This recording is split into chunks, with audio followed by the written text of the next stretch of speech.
All right, so we're back. In the last video, we did a full review of the outside of this truck, and we looked at the door sticker to show you what the towing numbers, payload capacity numbers, gross vehicle weight rating, combined weight rating, all of that stuff. So go check that video out. In this video, we're gonna focus exclusively on the interior of this truck.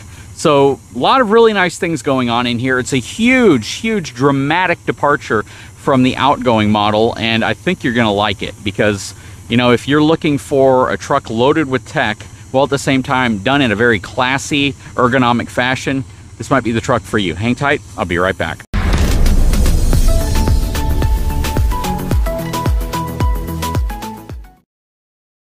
Okay, so before we step inside, let's take a look at the door here. Beautiful wood trim. Love the contrasting tones. Power door locks, memory seats. You have your window controls. Both front windows are automatic. Power mirror controls. You have the ability to extend your tow mirror. It's a one touch, so you don't have to hold it down like you do on Ford. And then you can also fold your mirrors in with another button. Bose sound system looks really nice. Got your power seat controls over here as well. Power lumbar right here. Parking brake, four-wheel drive controls, as well as you have your light controls over here. Fog lights. Beautifully trimmed off interior. Let's step inside and get in the air conditioning. All right, so check this out. I absolutely love the animation you get on these trucks. I know the air conditioner's a little loud. I'm gonna hit the brake and then press the start button here in a second so I can drop the air conditioning down a little bit. Hit the brake, press the start button. Truck starting up. That chime, you can actually reduce the volume of that if you'd like to a little bit. All right, so the AC dropped down a little bit on its own.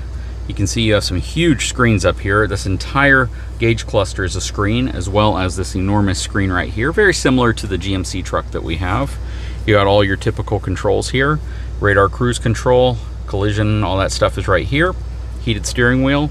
On this side, you have all of your voice controls, telephone, and to toggle through all of your menus. Beautiful interior. It really is. I almost like it better than the GMC, to be honest. One thing I really like about the Chevy over the GMC is that they give you this pocket up here. So if you need a place for your sunglasses or your driving glasses, you can put them up here. You got a nice spot out of the way, or even just to hold a pen or some change. It's just a good spot.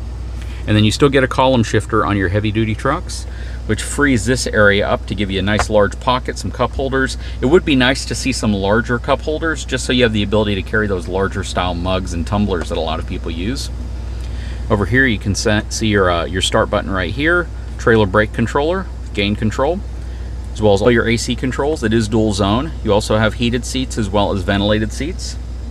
Then you can turn on your upper and lower section right here for heated. Over here you have a USB, USB-C, all high gloss materials. I love the wood accent running through here. You got your piano keys right here, your exhaust brake, lane departure, parking, tailgate down, your emergency flashers, and your traction control. I do wish that they would extend the width of these keys to fill in for any blanks. Mainly because, you know, you have people in the truck and they're looking at the interior and they see this and they're like, you know, what features didn't you get?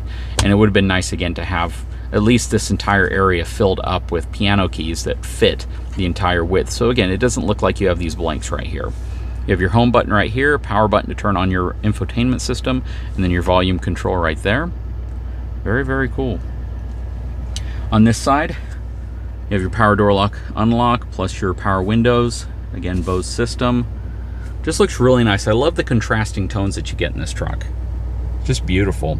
This truck was not optioned with the camera rear view mirror, but it does have a nice rear view mirror. It's nice and wide, but again, I've kind of gotten used to these camera rear view mirrors. So if I would get a high spec truck like this, I would probably get it with one of those now. This does have a sunroof, so you have home link right here, sunroof controls, and then here is your sunroof. Center console, nice little tray in there, plus you have space below it. You have a 110 outlet under that flap, and then you have USB, USB-C, and wireless phone charging right here as well. And then they extend that wood trim and the brushed trim to this area. Very cool. And just like on the GMC and any of the other trucks with the towing package, you have this really cool feature up here to where you can check your lights, you can look at the different cameras if you have them connected, you can go through checklists to make sure that you are connected to the right type of trailer correctly. You can change it from a conventional fifth wheel or gooseneck. Very nice. You can also see what your average fuel economy is whenever you're towing, which is a very, very good feature to have. Super cool. Of course, you get navigation with this system. You get the 360-degree cameras, tons and tons of angles. I mean, they've just done a phenomenal job equipping this truck with every conceivable angle you might want if you're going to be towing or just wanting to monitor what's going on with your cargo or what's behind you, or just trying to maneuver around things. The trailer features are amazing. Plus you have a plus symbol right here so you can zoom in. So if you're going to be connecting to like a gooseneck or a fifth wheel, you can really get some good visibility. The only camera angle I think is missing from the industry is a side view that looks at the side of your fifth wheel or gooseball from the side of the truck. I installed one on my truck, and I can tell you it is game changing when you are connecting to a gooseneck and you don't have visibility in the bed because you have, you know, a very long truck and you have a toolbox and you just can't see what's going on. A side view camera to where you can actually see specifically when the coupler is over the ball would be huge. Now, if I see the manufacturers do it, I'll know that it was me that drove them to do it. No, I'm just kidding. Very cool though. One difference between this and the GMC, or another difference, is the fact that they put the vents independently on each side of the screen on the Chevy versus GMC, which kind of puts them all across the top of the screen. Not sure which one I prefer. Really doesn't matter, to be honest. It's just a difference of how they execute on that. All right, so seat comfort. I've driven this truck for a while. I think I've put, I don't know, maybe about 15 miles on it. I haven't driven it too much, but we're going to be driving it more for the next week. That said, though, the seats feel very similar to the seats that we have in our GMC Denali. Now, I know that some people love the seats that you get in these trucks, and if that's you, that's great. I do wish that they had a little bit more bottom bolstering, cushioning, and a little bit more lumbar cushioning. Besides that, they're okay, but I've never really been a fan since we got our GMC, and I'm not a big fan of the seats that are in this truck. I wish they could be a little bit more plush, if that makes sense. If you have a later model Chevy truck or GMC truck, please comment below. I'd love to know. Maybe it's just me, but again, that's how I feel about them. Gauge cluster up here. You have all sorts of cool settings you can go through. You can look at all your information. You can change the display layout. You can go to this progressive style, digital, and clean, which pretty much clears most of the stuff off the screen. I prefer classic. All of your lights are down here, your check engine light, everything related to major emergency function lights are down here in the bottom of the screen on each side. But it's a nice truck. I've really enjoyed it. I love this kind of a architectural look right here where it swoops up, swoops around like that, and then goes to the front. And they do it on both sides. And it looks really nice. It does. You have to kind of get in the truck to realize how nice it looks. Well, let's hop out of the front, hop in the back. We already put our child's booster seat back here so we can give you a bit of an impression for those of you with families with small children. Before we hop in the back, they do have the depth fill within this cap right here next to your diesel. Let me unlock the truck. All right, hopping into the back of this truck. Power windows, again, they continue that wood theme right here. There's your handle. Doesn't say Bose on the speaker, but it's a full Bose system. You can see the child seat in place right here, how much room you have on each side, as well as how much room you have in front. A lot of room inside of this truck. You get a ton of it. Now, one other little gripe that I have is, you see this little dip right here? My daughter hits her head on that whenever she gets into the truck and tries to get into the seat. And I don't know if anybody else experiences that. We pretty much have to teach her not to do that, but if that's a concern for you, bring it up. You can see how they definitely make this big pocket up here, so if you're taller, your head kind of goes into this cavity and you have a lot of headroom. I don't think this is that big of a deal as long as you teach your kids to stop doing it the first time they do it, but it's definitely something that sticks down quite a bit. It sticks down about 2.5 inches, to be honest. All right, I love these back pockets right here that they put in the seats. Just a great utilization of space that typically would just be dead space that you wouldn't have access to. They give you this really great little storage back here, and it's actually a fair amount of storage. I keep my battery boosters in this area on my GMC, so I'd probably do the same thing if I had this Chevy, but it's a great little space. You can put things right there, and it just, again, reutilizes space that would normally be dead. Let's hop inside. All right.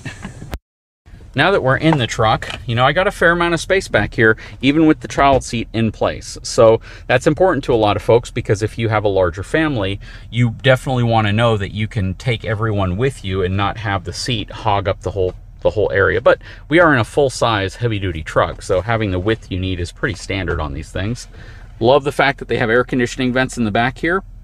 You have seat warmers back here as well, plus your USB-C, and I probably have a good 10 inches of space between my knees and the back of the seat. And the seat is in my normal driving position. So if you're super tall, the seat might be back a little bit, but shoot, you could put the seat back a good 5 inches and still have a good amount of legroom back here. So seating space in these trucks is excellent. They've done a great job, and all the manufacturers are doing a really good job there.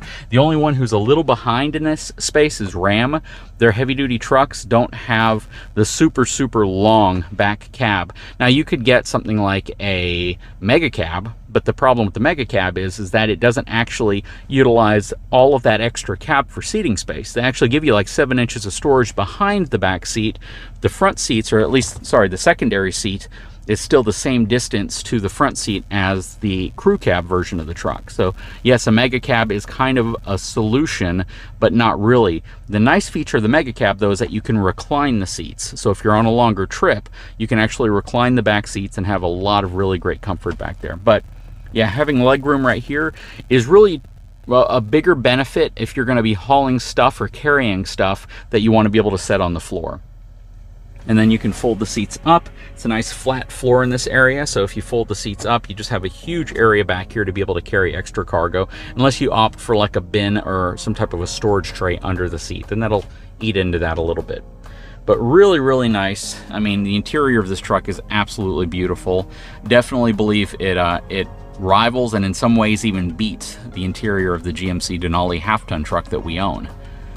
What do you guys think? Please let me know.